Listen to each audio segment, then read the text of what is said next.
دنیا کی آبادی اس وقت 8.25 ارب سے تجاوز کر چکی ہے۔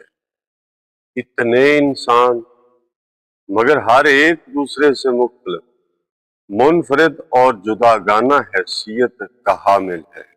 یہ خالق کائنات کا عجیب کرشمہ اور صنائی کا بے مثال مظہر ہے کہ اس نے دو انسانوں کو ایک جیسی صورت میں نہیں بنایا۔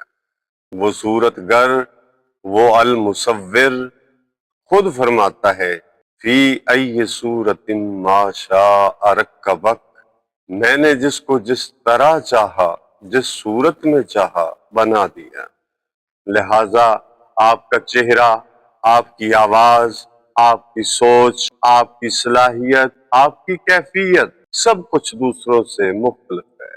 یہ فرق در حقیقت آپ کی پہچان ہے، آپ کا تشخص ہے۔ یاد رکھیے، آپ وہ نہیں جو دنیا آپ کو سمجھتی ہے، بلکہ آپ وہ ہیں جو آپ خود کو جانتے ہیں۔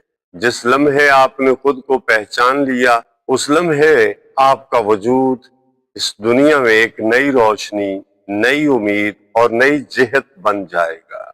احساس کمتری کی زنجیروں کو توڑیے، دوسروں سے موازنہ چھوڑ کر خود اپنی قدر پہچانیے، اپنے جوہر، اپنی خوبی، اپنی تخلیقیت کو اس جہان کے لیے وقف کیجیے، تاکہ کل یہ جہان آپ کو مثال کے طور پر یاد کرے۔ آپ حسین، ممتاز اور منتخب ہیں۔ بس خود کو تسلیم کیجیے، سنواریے اور دنیا کو دکھائیے کہ مجھ میں وہ کچھ ہے جو کسی اور میں نہیں۔